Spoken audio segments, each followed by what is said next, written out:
There are 30 to 40 million community cats in the United States. A community cat can be a stray or feral cat. A stray cat is homeless, but had previous human connections, sometimes making them friendlier towards humans. A feral cat is most definitely not socialized with humans, and often display aggression and fear around them. Community cats do not receive the safe and easy life of indoor living. Cars, coyotes, and humans are the things that harm feral cats. They get hit by cars, they get killed by coyotes, and they get harmed by humans. Humans who put out poison for them.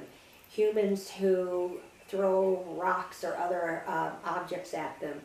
Humans that get them trapped and take them to the Humane Society to be killed. The population of community cats is increasing exponentially. There is a necessity to stop the endless cycle of hard, short lives, but ending the lives of existing community cats is immoral.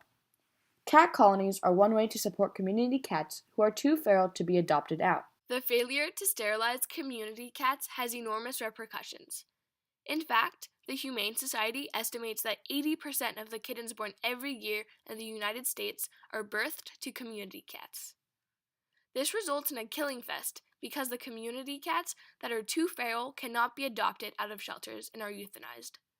The surplus of cats in shelters also results in even adoptable cats being euthanized when space runs out.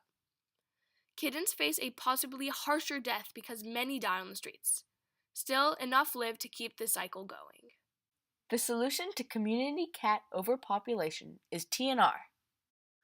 One nonprofit organization that is devoted to TNR is Fix Nation. It was founded 10 years ago by Karen Myers and Mark Dodge. Through the years, it has put together a team of workers and volunteers who spay and neuter community cats. My main mission is to fix homeless cats and try to prevent from any more cats being born on the street, being homeless, and going through that tough life that they have outside. TNR is the most effective way of controlling the overpopulation problem with cats. By neutering and spaying the cats that are already there, they can remain there and protect the area that they've been guarding and slowly reduce their numbers naturally. And that allows the other cats that are still in the colony to sort of pick up for the ones that are gone and still protect the area. So the numbers go down naturally. By taking cats away completely and just carving out a colony and saying we don't want them here anymore, there's already been a cat colony established, and that just attracts new cats to come in. So you really don't want to just pull them away if you can help it. Just get them fixed, let the numbers go down in a natural way, and everybody will be happy and the neighborhood won't have a problem anymore. TNR is the process of trap, neuter, return. People, just like Carla Wilson, invest their time in trapping community cats. After identifying that there are community cats in need of being fixed, a trapper will spend time in the area trying to climatize the cats to the traps without having them set. I teach people to use the traps even ahead of time so they get used to the trap before catching them. Maybe the little food outside, maybe a little food inside, without the door going on and off. They can just enter and exit. It becomes something familiar. Once the cats have developed a sense of security with the traps, the trapper will actually set the traps. The community cats are attracted by the scent of food, usually wet food because of its strong odor. This tempts them to enter the TNR traps. As the cat moves forward in the trap to reach the food, a weight-sensitive spring is activated and the door shuts behind them.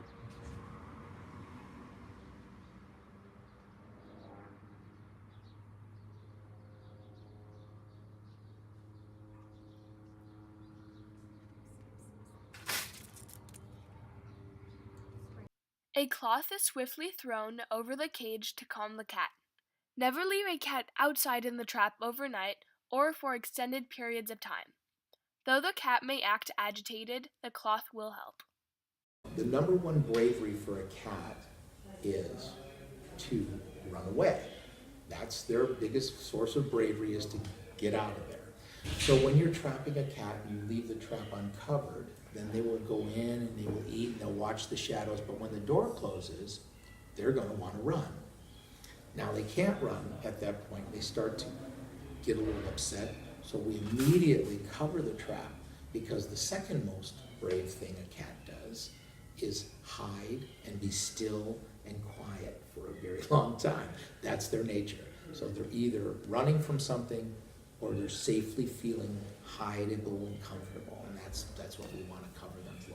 So once they're trapped, we cover them for the entire duration: the ride home, the ride to the clinic, the ride back, the overnight, and the return. It keeps them very calm.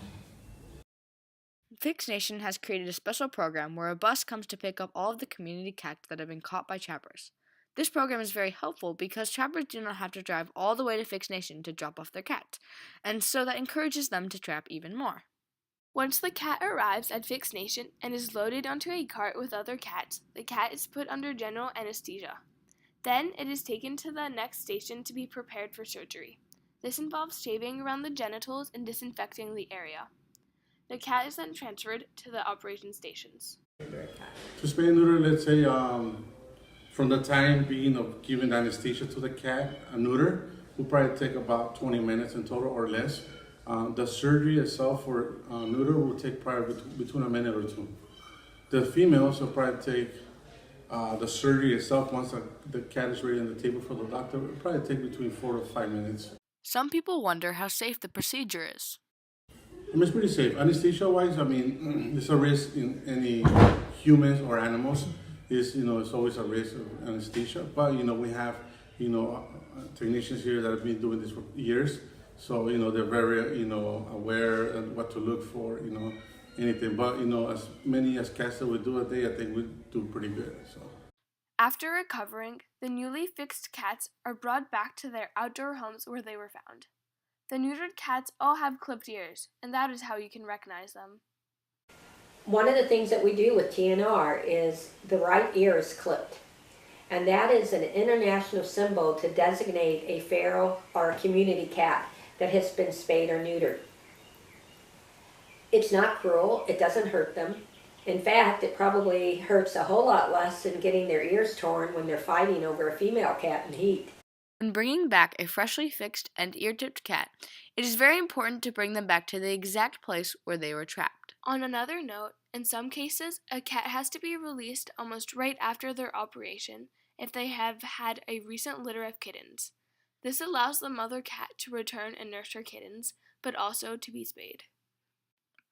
Sometimes when mother feral cats are found with young litters of kittens, the trappers foster them in hopes that they will be tameable and live a long, happy life. This process of taming a kitten is called socialization. If a kitten is not socialized quickly after birth, it becomes more and more difficult to socialize. Still, certain cats, even 2 years old, could be socialized. Once socialized, they will make great pets. Socializing a kitten takes time and patience. One helpful tool is feral cat gloves. These gloves prevent a bite or scratch from breaking your skin. Some ways to encourage socialization is to gently pet the head of the kitten. It helps to pet from the nose to the back of the head, gently, or stroke the ears. This stimulates a mother's tongue. The most important part is spending lots of time with the feral kitten so that the cat gets used to humans. Weighing a kitten is essential to keeping track of a kitten's health. If they are losing weight, then that may be a dangerous sign.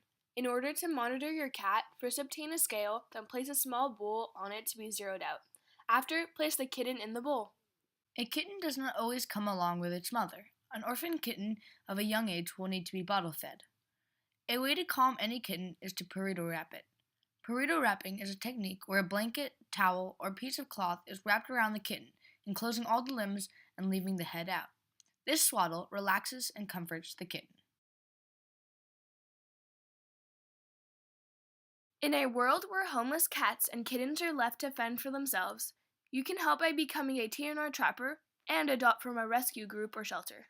Remember that cats on the street may be feral, and in that case, taking them to the shelter would mean a probable death due to the fact that they cannot be pets. Likewise, small kittens under 2 pounds will be euthanized because resources and shelters often do not allow the shelter to support them.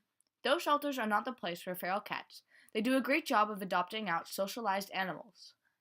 Rescue groups are also fantastic, and one such rescue group is Cat Posse. Carla Wilson works with this organization, and one can find her cats up for adoption with this contact information.